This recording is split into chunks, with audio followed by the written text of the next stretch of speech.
Oui, puis. Ouais, Amen. Oui. Il n'a pas vidé le truc. Il est d'accord, il est bon, hein. Il est plein, la carte est pleine. Ah bon, et t'en as pas un autre? Il fallait le vider.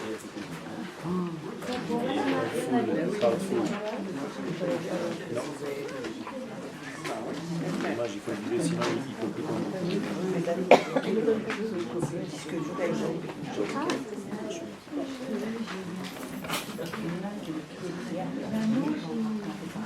ערב טוב, בעזרת השם,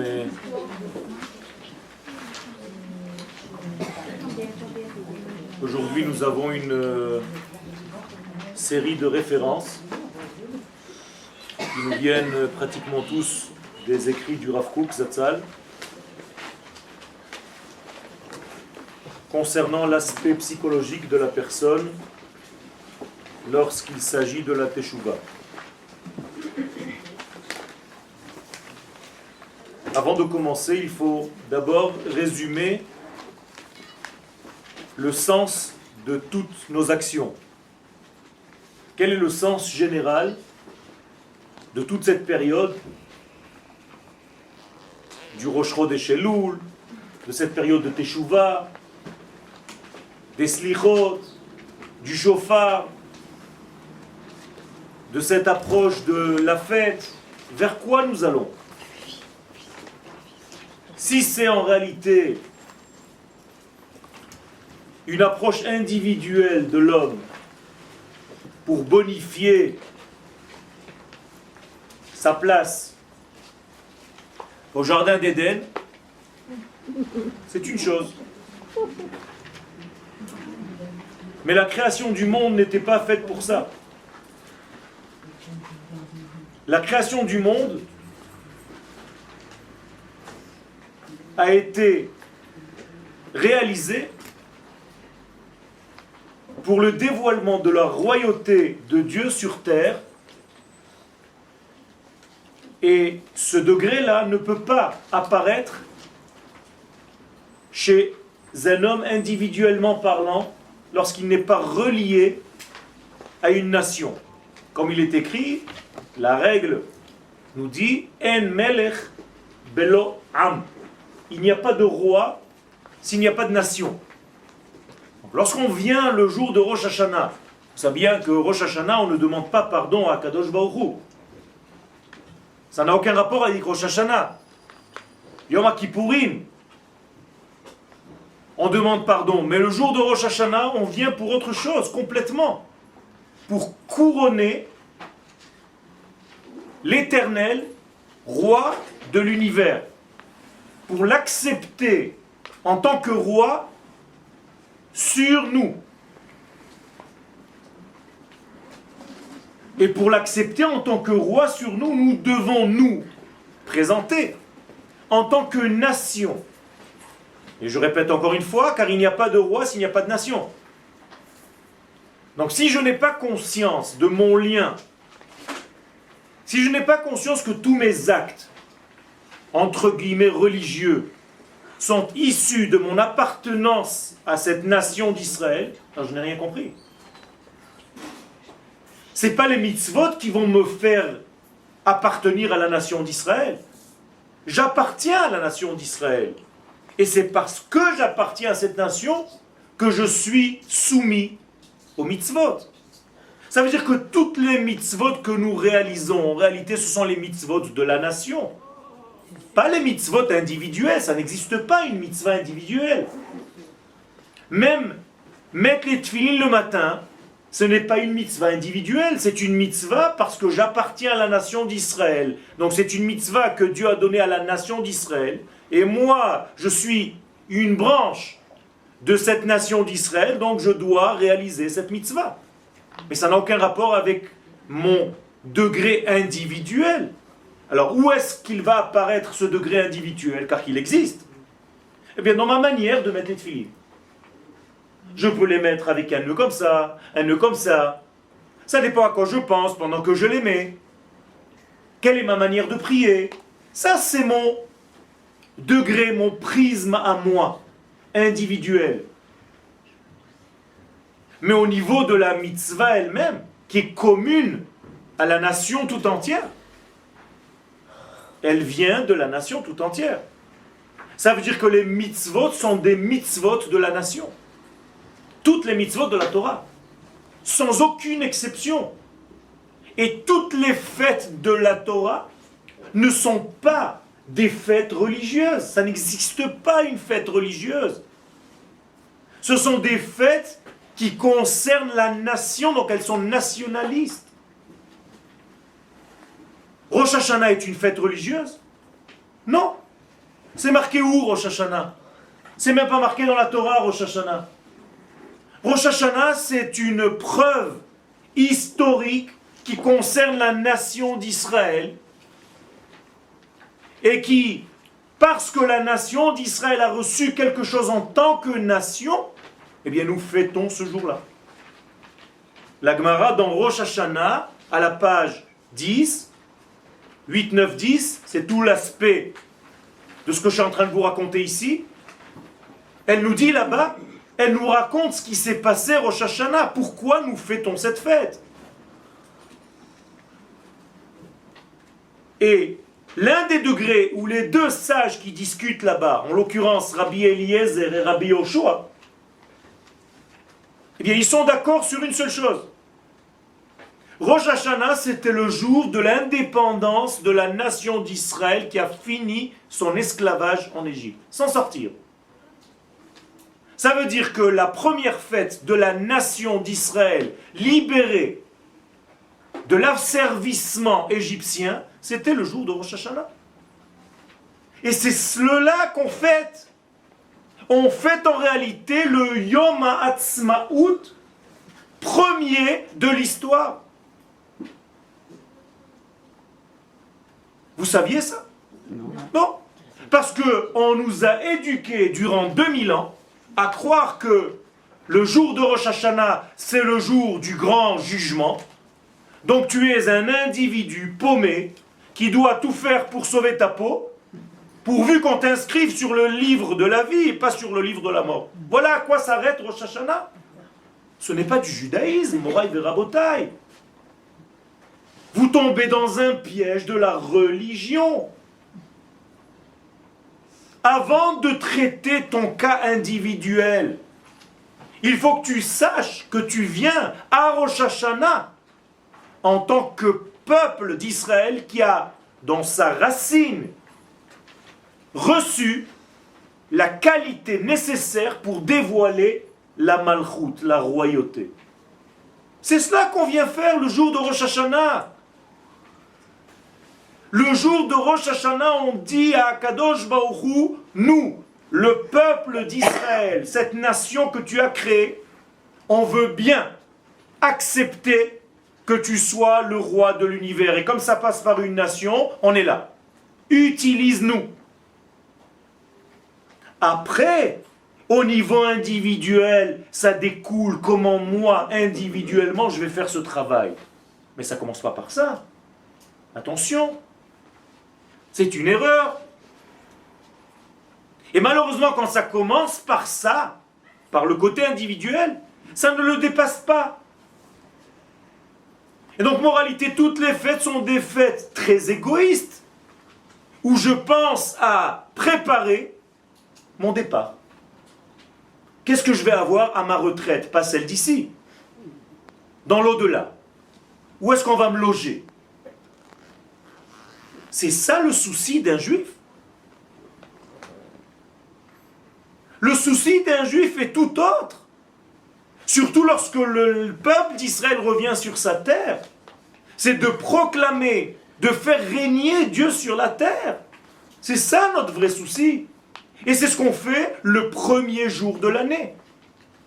Pour bien montrer que le premier jour de l'année, étant donné qu'il est la racine de toute l'année, mais en réalité, il contient en lui le véritable travail de toute l'année. J'ai une seule chose à faire pendant toute l'année. Ce que je fais le premier jour, à la graine de l'année. C'est-à-dire proclamer Akadosh Baruch Hu, roi sur le monde entier, via la nation d'Israël et à travers mon individualité, mais bien plus tard. Je ne m'exclus pas en tant qu'individu, attention. Mais ça ne commence pas par ça. Ça commence par la nation. Moi, je ne suis qu'une branche de cette nation, un petit cheveu. Alors on a tout mélangé. Et on est devenus des individus qui venons à la synagogue, chacun pris dans son petit coin, pourvu que lui, il sauve sa peau. Inscris-moi dans le livre de la vie à Kadosh Baruch Hu. Je ne sais pas ce qui se passe avec l'autre, j'en ai rien à faire. Mais c'est pas ça, Bichlal. On vient faire régner à Kadosh Baruch Hu sur terre. Vous savez ce que ça veut dire? Ça veut dire que toutes les valeurs, l'éthique divine, doit se dévoiler sur terre. C'est une structure, c'est pas n'importe quoi, c'est pas un petit machin individuel avec mon petit problème à moi. C'est beaucoup plus vaste que ça. Le seul problème, c'est que pour faire régner Akadosh Baruch Hu sur nous, on doit être libre. Parce que le royaume sous-entend liberté. Comme on le dit, Umalchuto beratson kiblu aleim. Ça veut dire le royaume, ça ne se reçoit pas par force. Par force, ça ne s'appelle plus royaume. Ça s'appelle même Shala. Pas pareil. Nous, on ne veut pas même Shala, on veut Malchut. Alors, quand on n'a pas encore Malchut, alors pour l'instant, on a ce qu'on a. Mais on veut une Malchut. Et Malchuto, Beratson. Et comment est-ce que je peux être Beratson? J'ai besoin d'être vraiment libre, sinon c'est un jeu qui est déjà vendu d'avance, on est d'accord? Si je suis le sujet de Dieu, si je suis robotisé par Dieu, j'ai même pas le choix.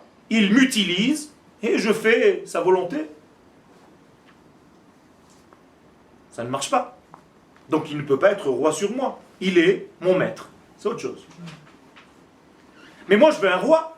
Un roi a besoin de sujets et des sujets qui veulent bien accepter sa royauté. Alors pour accepter sa royauté, je dois être capable d'être libre. C'est-à-dire détaché même du roi. Et là je suis en train de dire des choses très profondes. Pas parce que c'est moi qui l'ai dit. On va les lire tout de suite chez le Rav Kook. Première référence. Kobetz Aleph, Tarmag. Le Rav Kook a écrit un livre qui s'appelle Shmona Kvatzim, qui a été caché durant presque 100 ans. Wow. Qui est sorti il y a à peu près une dizaine d'années. Donc je vous ai apporté de ce Shmona Kvatzim. Vous allez comprendre très bientôt pourquoi il a été caché. C'est en réalité une révolution. Le Rav Kook est un révolutionnaire. Il remet en place des notions qui, pour les gens entre guillemets pratiquants, religieux, c'est une... Il faut qu'ils s'habituent, il faut qu'ils dorment, ils ne vont pas dormir 2 ou 3 jours, une semaine. Par contre, pour les non-religieux, c'est de la manne. Ils se disent, mais voilà, moi je ressens ça. Mais pour les religieux, c'est un tremblement de terre. Alors attachez vos ceintures. Le Rav nous dit,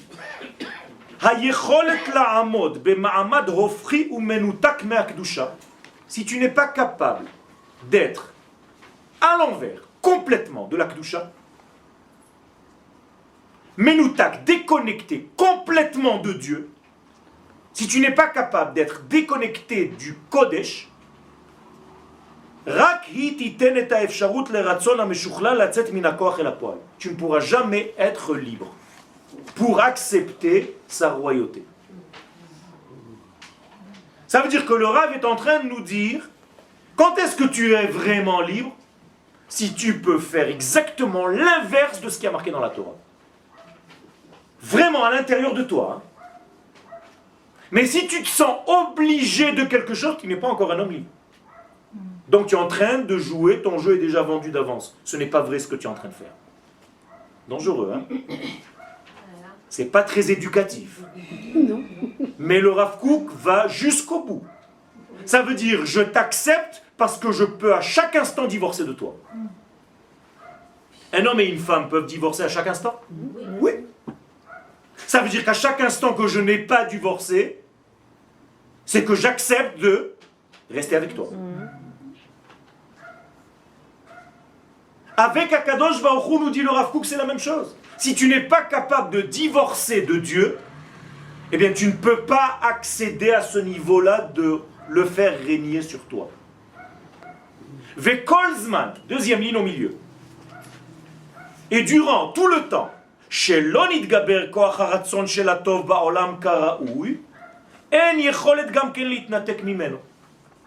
maintenant le Rav va le prendre d'une autre forme, et regardez ce qu'il va dire maintenant. Quand est-ce qu'on pourra, à quelle génération on pourra se déconnecter, divorcer de Dieu?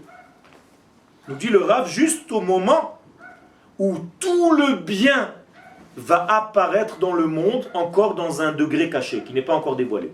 Ça veut dire, lorsque le bien divin est déjà prêt à sortir, à se dévoiler, c'est là où tu verras le maximum de personnes divorcer de Dieu. Qu'est-ce que ça veut dire? Ça veut dire tout simplement que lorsque la bonté divine est en train de descendre sur terre, paradoxalement, ça va être le moment où les gens vont se sentir libres de ne plus rien faire. Quand est-ce que ça va se passer? Voilà, troisième ligne, vers la fin. Rak beikveta de meshicha. Au moment où on va arriver au talon messianique, les sages, tous ensemble, sont d'accord que c'est notre génération aujourd'hui. Ça veut dire, notre génération aujourd'hui, Rak beikveta de meshicha, seulement aujourd'hui, yevusam ha'olam michlalo. Le monde pourra être parfumé, complètement. Parfumé dans le sens du Rav Kook, ça veut dire que le Éden, le jardin d'Éden, est reconnaissable pas seulement par sa beauté, mais par son parfum. Parce que le Mashiach est doté d'un sens olfactif très développé. C'est comme ça qu'on reconnaît d'ailleurs un homme spirituel ou pas, selon le sens olfactif développé ou pas chez lui. Plus ce sens est développé, plus vous êtes capable d'appréhender des mesures qui sont loin du monde matériel. C'est pour ça que le mot réach en hébreu donne la naissance au mot rouchani. C'est la même chose. Rouchani ou reichani. C'est lié à la prière. C'est lié, pas seulement à la prière, c'est lié à la prière et à l'étude. Donc seulement à cette génération, le monde sera parfumé. Et alors qu'est-ce qui va se passer? Paradoxalement,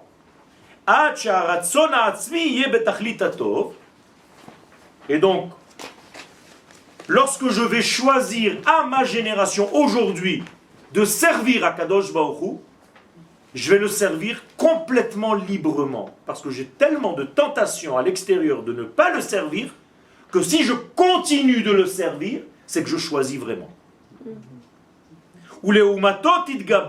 Et en face de cela, augmentera de se déconnecter totalement. Ça veut dire que tu verras dans cette génération actuelle ou des gens complètement collés ou des gens complètement déconnectés. Et maintenant vous comprenez la Gemara dans Sanhedrin que le Mashiach vient Bedor chez Kulo Chayav ou Kulo Zakai. Qu'est-ce que ça veut dire Kulo Chayav, Kulo Zakai? C'est en même temps. Ça veut dire qu'il y a des gens qui vont vivre à notre génération, vont être complètement liés, reliés, et d'autres qui vont être complètement déconnectés. Et donc à ce moment-là, si tu as cette possibilité réelle maintenant, le jeu n'est pas vendu d'avance, de te déconnecter complètement, de tout lâcher, ou bien d'accepter, alors là tu peux dire que tu as un libre arbitre. Là tu es un homme libre, les gamrés. Maintenant le Rav va introduire une notion de Kabbalah. Et avant de la lire, je vais un petit peu vous l'expliquer, je l'ai écrite ici sur le tableau. Pour recevoir la malchoute, la royauté divine, première ligne, il faut savoir que nous sommes par définition reliés à Dieu malgré nous. Alors, quand tu es né avec une âme divine. Ça veut dire que Dieu est en toi. Donc tu es un petit peu prisonnier de ton lien avec Dieu. On est d'accord? Dans la Kabbalah, ça s'appelle que tu es en réalité collé à Dieu dos à dos. Comme Adam et Ève. Dans la relation Adam et Ève, Adam représentait Dieu et Ève représente l'Assemblée d'Israël. Lorsqu'ils sont collés, ça veut dire que Adam ne peut rien faire seul parce qu'il est collé à la volonté de Ève. Et Ève est reliée complètement à la volonté de Adam. Ça veut dire qu'ils sont complètement collés l'un à l'autre, indépendants l'un de l'autre, dépendants l'un de l'autre. Et il va falloir en réalité les séparer. Comment ça s'appelle cet acte de séparation? Nessira. C'est une notion de Kabbalah. Quand est-ce que se fait cette Nessira? Le jour de Rosh Hashanah. Rosh Hashanah, Akadosh Baruch Hu nous sépare de lui. Ça veut dire que Dieu, premier degré de Rosh Hashanah, nous dit prends de la distance. Pourquoi? Parce que je ne veux pas que tu me choisisses parce que je suis en toi. C'est trop facile. Tu n'as pas de choix. Tu es robotisé par moi. Donc je vais me déconnecter de toi. Je vais découper le lien entre nous pour que tu te sentes complètement indépendant. Je veux que ton choix soit à 100%. Personne t'a forcé. Ça s'appelle premier degré, donc Acho, on est dos à dos. Et après il y a Nessira, découpage. Une fois qu'on découpe les deux collés, qu'est-ce qui se passe? Qui vient en face de l'autre? Le côté féminin ou le côté masculin? Le côté féminin, pas les deux. Car dans la relation de couple que je viens d'indiquer, Dieu, lui, ne bouge pas. Donc Dieu était dos, et nous étions dos à dos. Il nous a séparés de lui pour nous donner la liberté de quoi? De faire un tour et de venir face à lui. C'est ça la teshuva. Ça veut dire que je suis déconnecté de Dieu, donc j'ai un libre choix, je suis complètement libre, et maintenant je passe à panim, face à face. Est-ce que c'est vraiment possible d'être libre dans la mesure où il Quel? est notre créateur? Quel? Sinon, c'est tout est vendu d'avance, ça veut dire qu'on est des pantins. Mais s'il est notre créateur, il sait exactement ce qu'il a mis en Lui, c'est son problème, il sait tout. Moi, je ne sais pas. D'accord? Nous, on n'a pas le cerveau ni la capacité de réfléchir à sa place. Nous, on est à notre place. Nous disent les Chachamim, ilu yeda'ativ ha'itiv. Ça veut dire, si je comprenais ce qu'il était, j'aurais été lui. Je ne suis pas lui. On ne sera jamais lui, ne vous inquiétez pas. Ça veut dire que moi, je suis à mon niveau. Donc à mon niveau, j'ai un choix à 100%, sinon tout est vendu. Sinon, il n'a pas le droit de me punir pour une faute que j'ai faite. Sinon, je tombe dans l'islam, le mektoub. Moi, je suis robotisé par toi, Kadosh Baruch Hu. Est-ce que je peux faire quelque chose sans toi? Donc, je vole avec toi, je tue avec toi. C'est toi qui tues. Mais la possibilité qui est en nous de voler, c'est lui qui l'a créé. Encore une fois, cette possibilité, c'est une valeur absolue. Vous avez étudié les mathématiques? Un petit peu. Je vais vous expliquer ce que c'est une valeur absolue. Une valeur absolue, c'est un chiffre. J'ai 10 de valeur absolue. Ça veut dire que ce chiffre-là n'a ni signe plus, ni signe moins. C'est tout simplement une force. Une valeur. Elle est absolue. Moi, je vais lui donner un signe. Ça veut dire que dans ma vie, je vais utiliser ce moteur-là pour faire moins 10 ou pour faire plus 10. Ça, c'est mon choix. Oui, mais ces valeurs-là, il a choisi des valeurs pour mettre en nous et pas d'autres. Peu importe. Cette valeur, je peux voler avec. Mais on ne connaîtra jamais d'autres valeurs puisque c'est lui qui nous a C'est le chachouv. On est dans un contexte que Dieu nous a créé avec certaines données de base, mais je peux choisir librement de faire ce que j'ai avec ces données-là. Et seulement ces données-là. Seulement ces données-là. Donc il y a des choses qu'on ne pourra jamais faire. Mais vadaï. Mais vadaï. Oui, mais là, Je suis limité, mais pas limité dans mon choix. Mon choix est complètement libre. Mon esprit est complètement libre dans le jeu qu'Akadosh Baruch Hu a fixé pour moi. C'est tout. Il aurait pu choisir une autre formule, un autre contexte, de nous créer autrement. Je ne rentre pas dans ces domaines. On n'a pas le droit de poser des questions sur ce qui est au-delà de ça. Je suis tel que je suis aujourd'hui, je suis dans ma nature, je ne vais pas devenir fou. Ma structure, comme elle est aujourd'hui, est-ce que je suis vraiment libre, oui ou non? Si je ne suis pas libre, tout est faux, c'est tout le judaïsme est faux. Non, parce que, par exemple, il n'y a pas de vie sans Dieu. Enfin, je veux dire, il n'y a pas de vie vraiment qui vaut le coup d'être vécue. Si on dit, pour moi, si on ne dit pas à travers... Oui, mais il y a des gens qui ne vivent pas comme ça. Non, ben, ils peuvent faire le contraire. Il a fait. Mais c'est ça ou ça. Je veux dire... C'est ce que je suis en train de dire ici. C'est ça ou ça. Oui, mais il n'y a pas de troisième possibilité. Non, il y a deux possibilités. Il y a plus ou moins. C'est tout. Ça s'appelle Yetzer. Qu'est-ce que c'est Yetzer? C'est Olam HaYetzira. Yetzira en hébreu veut dire créativité. C'est tout. Je suis un Yotzer. Ça veut dire que le Yetzer Hara, c'est pas Dieu qui me l'envoie, c'est pas un ange qui vole avec une fourche du Club Med. Le Yetzer Hara, c'est moi. Et le Yetzer Hatov, c'est moi. C'est moi qui est Yotzer, qui façonne ce que je fais dans ma vie. C'est moi qui fabrique ma vie, c'est tout. Dieu m'a donné un potentiel et c'est à moi de le développer. J'ai une force imaginative très importante. J'ai choisi de l'amener vers l'art. J'aurais pu imaginer de braquer des banques. D'accord ? Oui, je comprends. C'est tout. Je comprends bien, oui. Ça veut dire que tant que je ne suis pas passé à Panim, face à face avec Dieu, qu'est-ce que c'est un face à face? Presque à la limite, je suis à la même hauteur que toi. On est à égalité. Je peux choisir ou je ne peux ne pas choisir. Et donc là arrive la Bechira, la véritable Bechira. Et une fois que la Bechira, le choix est là, tu peux le couronner roi. Alors maintenant on rentre dans le texte. Deuxième, 2 lignes avant la fin. Lorsque Dieu nous sépare de lui, en fait, Yesh efsharut le binyan olam shel toldot adead. Maintenant tu peux seulement commencer à construire. Tant que tu étais dos à dos, c'est-à-dire forcé de ton lien avec Dieu, tu ne pouvais rien construire dans ta vie. Quand Dieu nous donne la Torah, il y a marqué que la Torah était gravée sur les pierres, d'accord? Et pourquoi les Chachamim dans la Gemara nous disent ne lis pas gravé sur les pierres, al tikre charut, et là, cherut. Qu'est-ce que ça veut dire cherut? Libre. Ça veut dire que si tu n'es pas libre, tu ne peux pas recevoir la Torah. Arrête de me raconter des histoires. Tu es un robot. Donc le face-à-face, c'est un peu comme les chérubins. Tout à fait, c'est une liberté de choisir, c'est-à-dire masculin-féminin, comme un couple. Dans ce couple-là, lui est l'homme, et nous, l'épouse. Et à chaque instant, on peut choisir ou refuser. Sinon, c'est du viol. Sinon, tu portes plainte.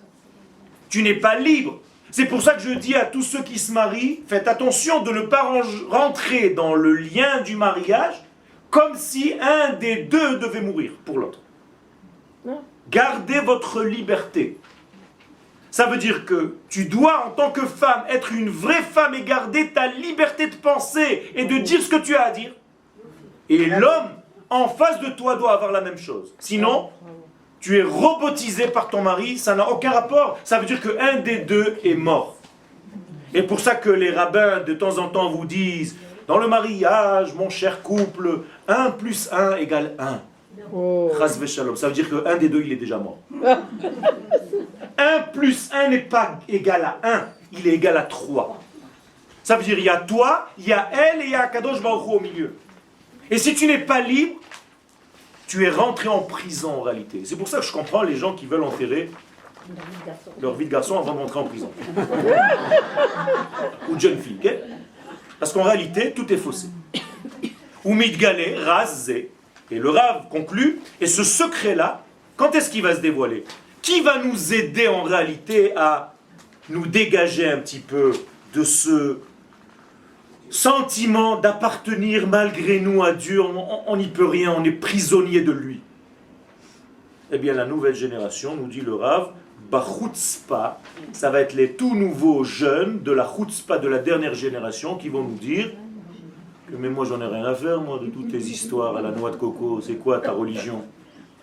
Ça veut dire grâce à ces gens-là, regardez le courage du Rav Kook. nous dit que les jeunes de la dernière génération vont être tellement chutzpanim, arrogants, qu'ils vont en réalité forcer la génération un petit peu vieillie dans des contraintes religieuses à se libérer pour être vraiment libre pour choisir Dieu. Je vais le dire en d'autres termes. Aujourd'hui, un non-religieux jeune qui a été toute sa vie, il a fait ce qu'il avait envie, qui choisit maintenant de servir Dieu, il est beaucoup plus fort que moi. Parce que moi, je suis né dans un contexte de peur.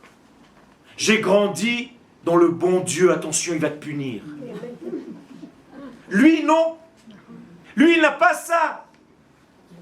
Ils se sont complètement libres. Il se dit, c'est dans ma liberté que j'ai choisi de le servir. Personne ne m'a forcé. Moi, je n'ai pas peur de toutes vos salades là. Vous vivez dans un traumatisme. Dit le Rav, il nous rassure, il nous dit, ne vous inquiétez pas, une partie de ce que je suis en train de vous dire est déjà sortie. C'était à sa génération, à son époque. Aujourd'hui, c'est bel et bien sorti. Deuxième paragraphe. Tout est dans le même objectif, dans le même système. Cette fois-ci, dans Orot HaTshuva, Perek 15. Si l'homme oublie l'essence de ce qu'il est lui, sa neshama à lui.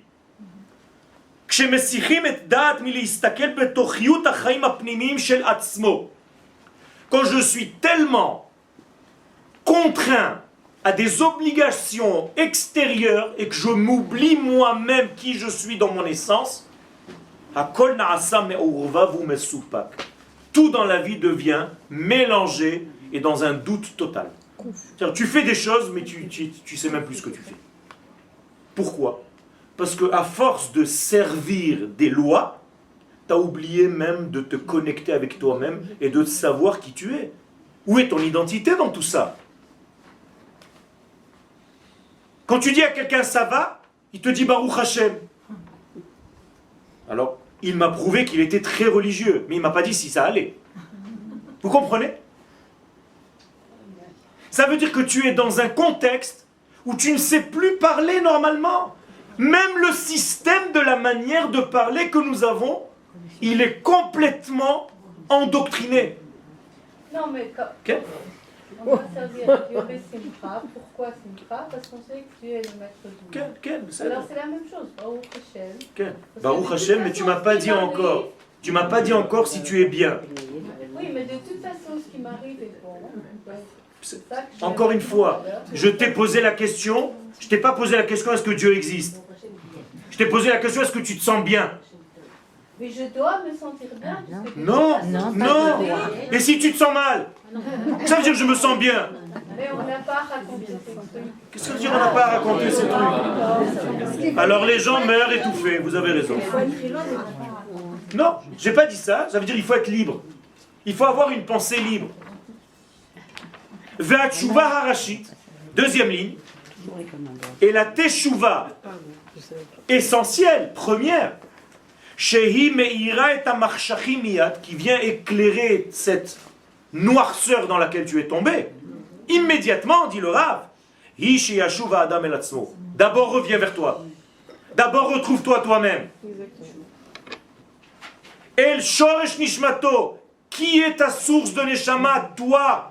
Je suis en train de parler de toi, arrête de me parler d'autre chose. Tu te sauves en parlant d'autre chose. Tu as peur de parler de toi, alors tu me parles de plein de choses autour. Je te demande toi. Ou miyad, une fois que tu fais ça, nous dit le Rav, miyad yashuv el Elohim. Immédiatement il revient à Dieu.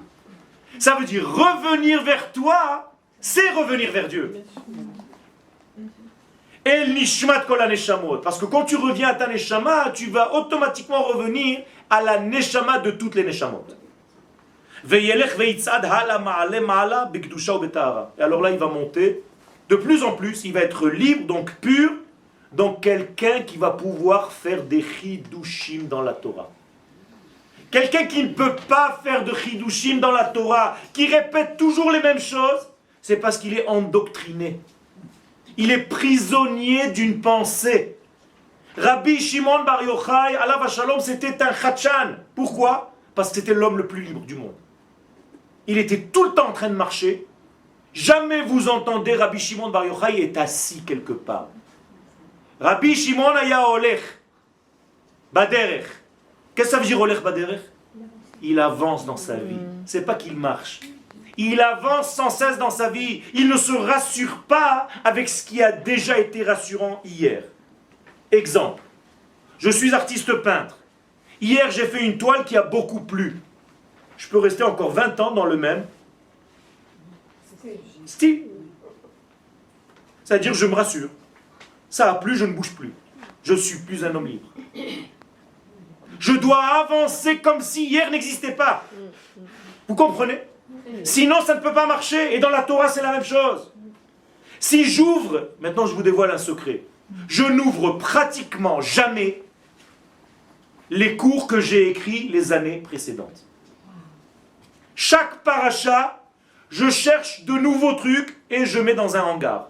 Ça veut dire j'ai pour chaque paracha 40 explications, mais je ne les regarde même plus. Sinon je suis étouffé dans l'année d'avant. Je n'ai pas avancé. Vedavar zenoeg ben beish yechidi, et cette liberté-là, elle est chez l'homme individuel, ben be'am shalem, et dans un peuple tout entier. Ben be'kol ha'enoshut, regardez bien, le Rav ne nous dit pas que c'est quelque chose qui appartient seulement au peuple d'Israël. C'est l'homme en général, dans toute l'humanité. Finalement, de se renouveler sans cesse. Comme la terre. Sautez. On va à Orot HaTshuva Perek Yud-Zayin. Il y a quand même un glissement qui pourrait être facile à faire. Okay. C'est celui qui a amené la chrétienté, celui qui a amené l'humanisme. Okay. C'est-à-dire qu'en fin de compte, Dieu est en moi, je le ressens, je l'aime beaucoup, Nachon. je fais rien. Nachon. Des deux côtés, on peut amener la chrétienté. Ça veut dire du côté très très religieux, c'est la même chose. Et du côté qui est complètement libre. Ça veut dire, on est d'accord. On est dans la liberté totale. C'est seulement dans cette condition-là qu'on peut vraiment servir Dieu. Non, mais il y a forcément une question d'équilibre. Il y a un équilibre entre l'obligation... Ça, c'est déjà mon problème. C'est déjà ton problème. On va devoir travailler pour trouver cet équilibre. Mais si tu n'as pas la liberté totale, tu n'es pas dans un équilibre, tu es déjà coincé dans un système. D'accord. Toute la vie, c'est une recherche d'équilibre. Alors je vais étudier, je vais essayer d'avancer en pratiquant la Torah et les mitzvot comme étant un travail que j'ai choisi. C'est vrai? Mais il y a des étapes. Il y a des étapes. Pour être Mais voilà. libre, il faut avoir la connaissance. C'est ce que je suis en train de dire. Nous sommes dans un monde d'étapes, nous sommes dans un monde de temps. Qui dit temps dit étape. C'est tout. Nous ne sommes pas Dieu. Dieu n'a pas de temps. Donc dans la tchouva, il y a des étapes. Forcément. Pour les rabbins. Okay? C'est révoltant pour les rabbins. Les rabbins. Qu'est-ce que ça veut dire que c'est révoltant? Parce que les rabbins, quand on entend la radio et quand on va dans les shurim, il y a tout le temps Hachem, Hachem, Hachem, Hachem, il parle Hachem. il connaît- Hachem avec un Aleph ou avec un He? Non, c'est un jeu de mots en hébreu qui est lié à ce qu'on est en train de dire. Et donc, C'est-à-dire coupable, coupable, coupable.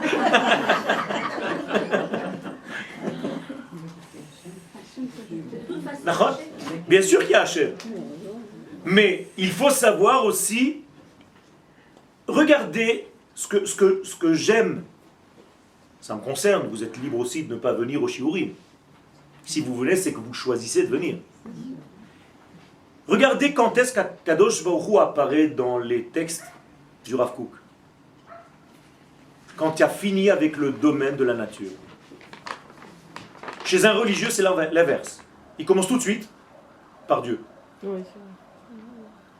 Alors que chez lui, qui est quelqu'un de normal, en réalité, la émouna, en qui tu as le plus de émouna naturellement? En toi-même. Tu devrais avoir émouna, c'est-à-dire évidence de vie, en toi-même. Dit le Rav, bien avant que d'avoir la émouna en Dieu. Car Dieu c'est l'infini, comment tu peux vivre l'infini? Ça c'est déjà un chidouche. Mais vivre toi-même, ça c'est une évidence. Tu devrais être dans l'évidence. Si je dois tout prouver que tu es vivante, il faut t'enfermer. Mon évidence de vie, elle est là. Donc j'ai une émouna en moi. Émouna veut dire évidence. Ça ne veut pas dire foi, ni croire. Croire, c'est pas être sûr. C'est pas ça la émouna. Émouna, ça vient du mot imoun. Imoun veut dire entraînement. C'est ça, c'est à chaque instant de la vie. La Gdoucha, elle est dans chaque instant, c'est dans le travail. Mais c'est à moi de m'entraîner. C'est ça, leit amen. Oman, un artiste. C'est-à-dire que je dois m'entraîner à faire sortir ce que j'ai en moi, c'est tout. Donc je ne dois pas aller contre moi. Je dois aller avec moi. Mais en donnant une direction. Dans quelle direction? La mienne. Non, mais aussi l'ordonnance de la Torah. Moi, dans l'ordonnance de la Torah. Il a fait. Mais c'est dans Bon. chaque instant. Mais dans ma manière à moi d'appréhender. Si je me déguise en quelqu'un d'autre maintenant pour ressembler à X, Y, Z, Ça ne marchera pas. ça marche pas. Ça veut dire quoi? Ça veut dire que je dois dévoiler ce que moi j'ai dans mon prisme particulier à moi. Ce que personne d'autre n'a. Parce que j'ai été créé avec quelque chose de spécifique. Il faut que je le trouve un jour dans ma vie. Sinon, je vais être encore un type parmi d'autres. Vous comprenez? C'est pas que je cherche à sortir du lot. Non, je cherche à être moi-même. C'est la première des paroles que Dieu dit à Abraham. Lech lecha. Va vers toi, trouve-toi. Et quand tu vas te trouver, qui tu vas trouver? Moi, Akadosh Baruch Hu. C'est ça qu'il est en train de dire. Ouais. Ok? Hinenu mitakvim bederech ha'ashlama. Pourquoi nous sommes en retard, dit le Rav, dans le processus de compléter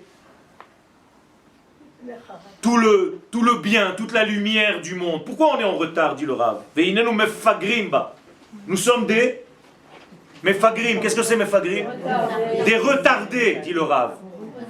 Ça, c'est du Rav Kook, hein, c'est pas du Yoel. C'est du Malach Hashem Tzvaot. Quel Agadol Shebekulam, dit le Rav qui vient de partir. Le Rav Eliashiv, qui était un des plus grands de la génération. Comment il dit de Rav Kook? Agadol Mikulam. Le plus grand de tous. C'est lui qui dit ça. Pourquoi nous sommes des mefagrim? Pourquoi nous sommes des retardés? Mipne hacharada. Parce que nous sommes des... C'est même pas de la peur. Charada, c'est beaucoup plus que la peur. C'est une panique, une peur panique. Tu es dans une angoisse de vie, yetera, trop forte. Shehinenu margishim benefesh, qu'on est en train de ressentir à l'intérieur de notre âme.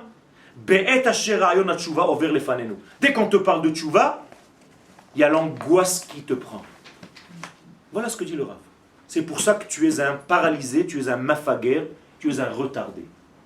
Parce que dès qu'on te parle de tchouva, immédiatement, ta connotation tchouva égale angoisse, peur. Oui, mais excusez-moi, ça c'est la faute de certaines personnes qui ne savent pas transmettre. Je ne sais pas. Moi, je lis pour l'instant les paroles du Rav. Et si je veux rentrer dans un système de mefaguer, j'ai pas envie. Si j'ai envie de rentrer dans un système de charada yetera, c'est-à-dire de peur à outrance, j'ai pas envie de vivre comme ça. C'est pas la nature de l'homme de vivre comme ça. Pourquoi Dieu est un menaçant avec une arme qui me braque et qui me dit « Si tu fais pas mes lois, je t'écrase » C'est ça Dieu? Pourquoi il est interdit dans les yeshivot?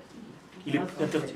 Justement, c'est ce que je vous ai dit au début du cours. C'est plus facile de mener les gens par la peur que de leur Mais Vadaï, c'est plus facile de les mener par la peur. Mais c'est marqué dans ces parachas cette semaine. Qu'est-ce qui est marqué? Ça, c'est votre traduction. Ça, c'est votre traduction. Dommage que vous n'étiez pas Shabbat avec nous. Je vous aurais relu la paracha. Le problème en français, le problème quand vous traduisez en français, c'est que vous traduisez, excusez-moi l'expression, c'est à la chrétienne. Notre traduction de la Bible, c'est une traduction chrétienne. Ce n'est pas une traduction juive. La preuve, personne ici présent ne peut me traduire le mot Bereshit. Vous allez tous me dire au commencement, c'est tout ce qui est marqué dans la Bible de n'importe qui. C'est faux. Bereshit ne veut pas dire commencement, ça n'a jamais voulu dire Bereshit commencement. Commencement, c'est Barishona. Bereshit, c'est un verbe qui est lié, c'est le nom de quelque chose qui est lié à un verbe. Parce qu'en hébreu, quand vous avez fait l'ulpan, on dit Reshit Habria. On ne dit pas Bereshit Bara. Ça ne veut rien dire, Bereshit Bara. C'est une faute grammaticale grave. C'est comme, c'est moi que j'étais le premier. Ça vous parlait du bon français, ça? C'est moi que j'étais là avant toi. Et tout de suite, ça me met au niveau, ok? Mais c'est la même chose en hébreu. Seulement, quand vous n'entendez pas ça, ça vous paraît normal. Bereshit, ça ne veut pas dire ça. Réchit, c'est le nom de quelqu'un. C'est le nom de code de quelqu'un. Mais klala, ça existe. Slicha? Le mot klala, on dit. Ok. Nachon. Qu'est-ce que ça veut dire klala? Je sais pas. La légèreté. Légère. Klilut. Calme. C'est tout. Il faut comprendre. Ça veut dire qu'au lieu de peser ton poids et de réaliser les choses, tu vas devenir calme. Klala. Ça veut dire que tu es une vapeur. Ça veut dire quelle est la plus grande klala? C'est de ne pas être ici dans ce monde et d'être une vapeur d'esprit. C'est d'ailleurs marqué. Puisque vous avez cité la paracha, Al ki en Elohai bekirbi, metzaouni kol haraot ha'ele be'acharit hayamin.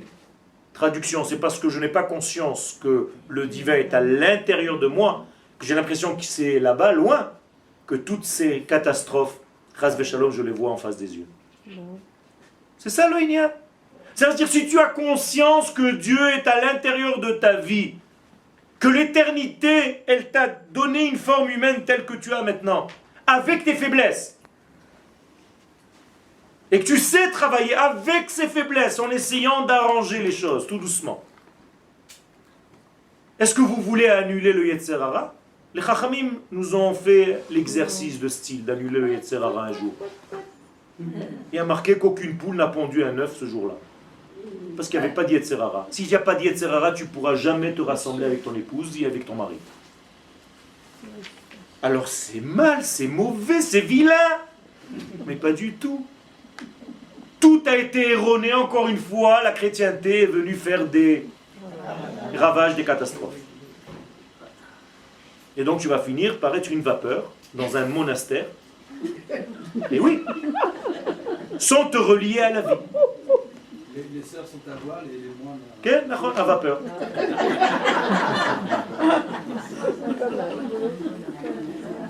Oui, mais celles qui vivent ici, les bonnes sœurs, elles sont dans la terre, hein, sont sur la terre d'Israël. Discutez avec elles, elles ne sont pas dans la vapeur. Vous savez pourquoi? Pourquoi? Parce que la terre d'Israël change ceux qui sont en elle. Je suis d'accord. Non, je suis d'accord. Hinenu nisharim. D'ailleurs, ce que je suis en train de vous dire, c'est malheureusement, excusez-moi, hein, encore une fois je reviens, chaque juif qui se trouve en dehors de la terre d'Israël est appelé dans le ciel. C'est pas moi qui le dis, c'est le texte. Pas dans le ciel, à l'extrémité du ciel. De là-bas, il va te ramener sur terre. C'est-à-dire, Dieu, il te dit, comme une bonne maman, mais tu n'as pas les jambes sur terre, tu n'as pas les pieds sur terre, mon fils. Tu es devenu un planeur. Mais c'est pas ça le judaïsme. C'est pas ça le judaïsme. Quand quelqu'un va pour planer, on l'attache tout de suite, on lui dit « Oh, reviens !» Le jour de Yom Kippourim, on attache le Kohen Gadol. Pourquoi? On a peur qu'il rentre et qu'il ne veuille plus revenir. Il va devenir très religieux là-dedans. Il va voir Dieu. Il va se dire « Mais il y a des anges, qu'est-ce que je vais foutre moi avec les hommes? Je ne veux plus sortir !» Alors on l'attache d'avance.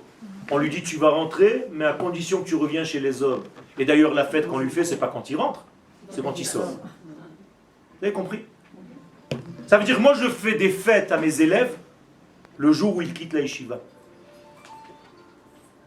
Parce que maintenant seulement, ils rentrent dans la vie. Maintenant seulement, ils vont prendre ce qu'ils ont gagné à la yeshiva pour l'amener dans la vie. Alors on leur fait une fête quand ils sortent. Hein? C'est autre chose. Hein? C'est une autre forme de yeshiva. Ça s'appelle le Machon Meir.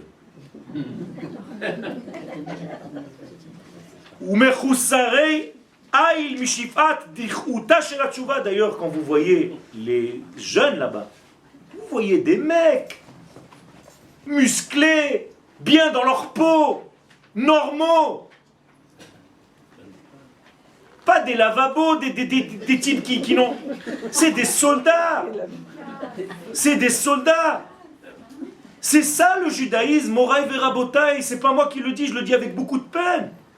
Dans une yeshiva, il faut avoir des heures pour s'entraîner.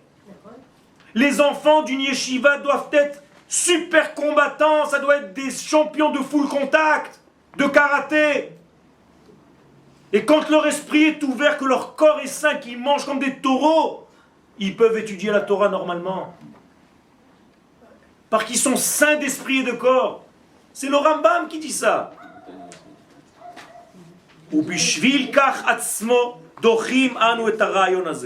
Et donc, Mikol, il te dit, tu ne réussiras pas dans ta vie si tu n'as pas compris ce degré-là. Parce que tu es paralysé dans ce système, donc tu es mefager.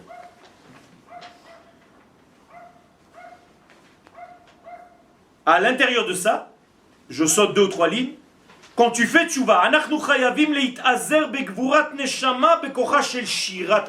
tu sais ce que c'est la tchouva? C'est que tu commences à chanter dans la rue. Tu commences à chanter.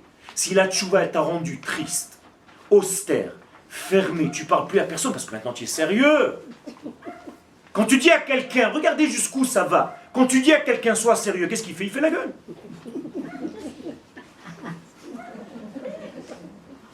Quand moi je dis à quelqu'un sois sérieux, il fait comme ça tout de suite. Pourquoi? C'est-à-dire, pour nous, être sérieux, c'est faire la tête. Pas du tout. Être sérieux, c'est commencer à sourire. C'est là où tu es vraiment sérieux. Akadosh Baruch Hu, c'est tout sourire. Ivdu et Hashem besimcha. Si tu ne sers pas Dieu dans la simcha, t'as rien compris, il y a un problème chez toi. Vous savez d'où je le sais? Parce qu'on a un aboutissement quelque part, non? Tous ces jours-là, depuis le Rosh Chodesh Elul, tout le mois de Elul, les Slichot, le Shofar, Yom Kippourim, Rosh Hashanah, tatata. Vers quoi on va?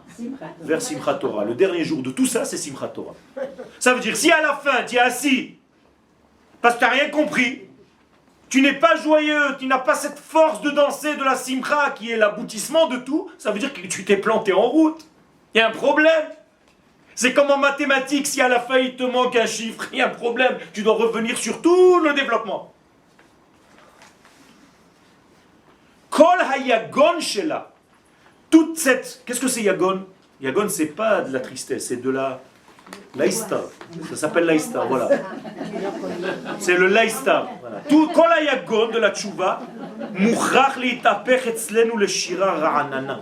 Tant que ça ne s'est pas transformé en chant et en ra'anana, qu'est-ce que c'est ra'anana? Fraîche, fraîcheur. Si tu n'es pas dans une fraîcheur, un champ de fraîcheur, alors c'est pas ça. Tout doit se transformer en ça. Hamechaya ou me'odedet.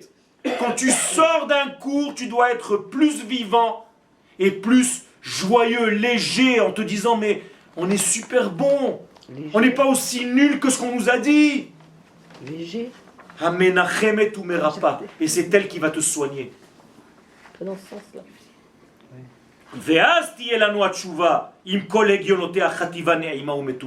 Alors la tchouva devient metuka. À quoi ça sert de demander Shana Tova ou metuka et tu es comme un laïsta?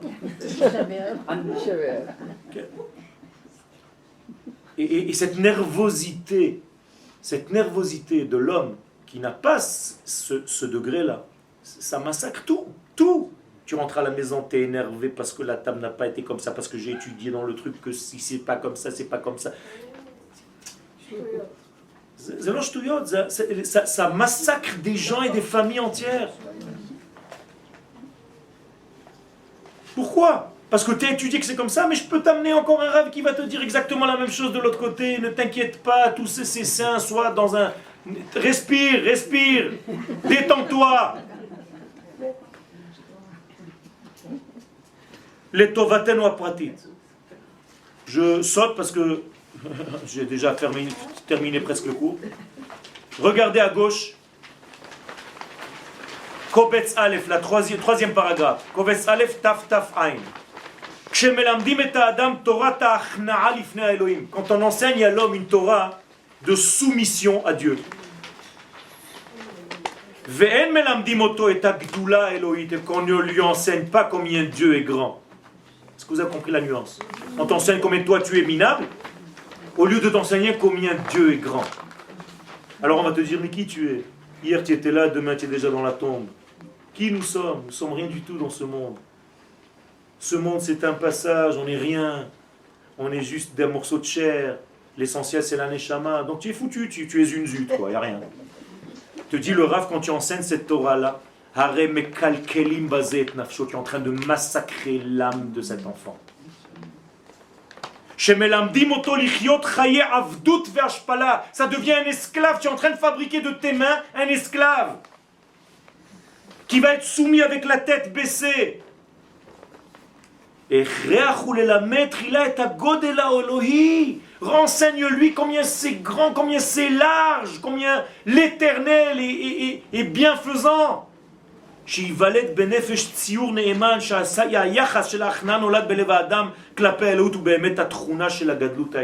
Pour que toi tout seul, tu prennes conscience de ta position face à cette grandeur. Mais pas qu'on te dise toute la journée à ta FS, tu es un minable, tu n'es rien, qui nous sommes nous? C'est un problème. Ça veut dire que notre approche est complètement erronée. Je n'ai même pas de respect pour moi-même. Comment tu veux que Dieu me respecte? C'est la même chose au niveau des hommes. Il est écrit Mi Bessari et Cheze Eloa. Comment je peux savoir appréhender ce qui se passe dans les mondes parallèles? Mais par rapport à ce qui se passe dans notre monde.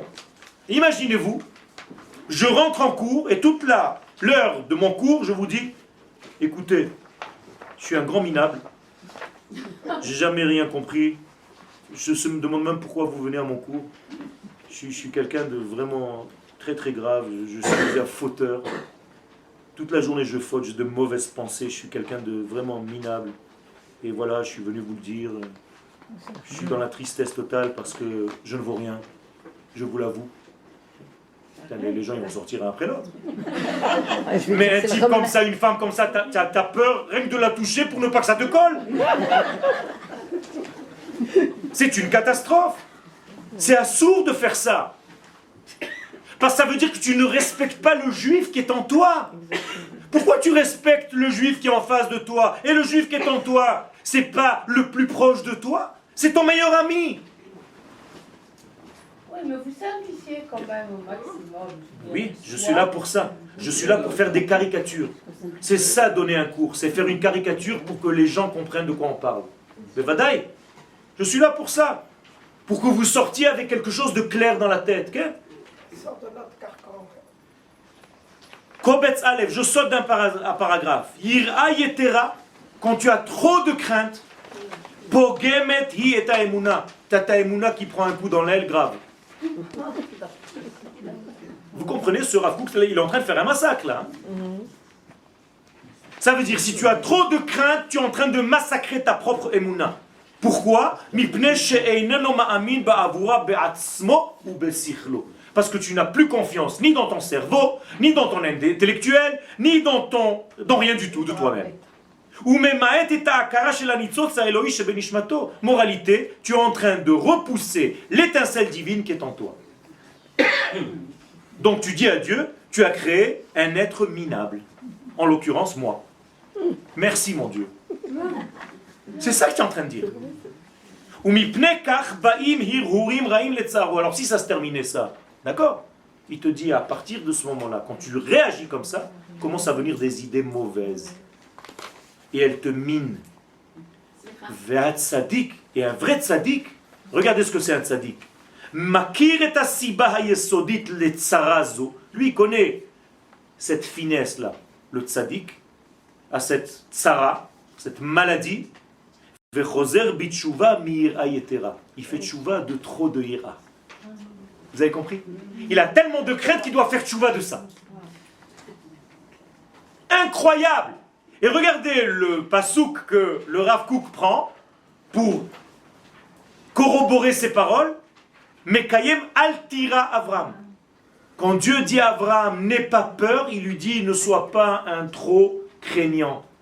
Vis normalement, sois un homme normal. Arrête d'être dans la crainte, tu ne vas plus vivre. C'est pas ça que je veux d'un homme. Quel? Oui, je voulais demander, est-ce qu'il n'y a pas une petite critique derrière ces paroles contre ce qu'on appelle le bitoulayesh? Il y a une grande critique, pas une petite critique, ni avec le petit doigt, ni rien, une grande critique. Très clair. Ok. Alors ça gêne, c'est sûr que ça gêne. Pourquoi? Parce qu'on est tellement habitué pendant 2000 ans à étudier autrement que ça. Je vous ai dit au début du cours pourquoi ces livres ont été Oui, cachés. caché. Ok. Maintenant ils ont été sortis, donc je ne fais pas de faute. Je sors les livres qui ont été sortis. Le Rav Kook, quand il était dans ces moments d'intensité, de Ruach HaKodesh, il écrivait, tellement il n'était plus là, qu'il écrivait, il continuait sur la table. Ça veut dire, il écrivait au début sur la feuille, et il continuait sur les tables. Ça veut dire, dans les tables, vous voyez des suites de textes, on ne comprend pas à quoi ça correspond. Incroyable. Il était dans un autre degré. Il y a un siècle, Ok. ça, le Rav. Il y a Nachon. Je saute encore jusqu'à... Vous comptez à partir du bas maintenant. 4e, à partir du bas. L'ifamim. L'ifamim al-yedeh ha'amasa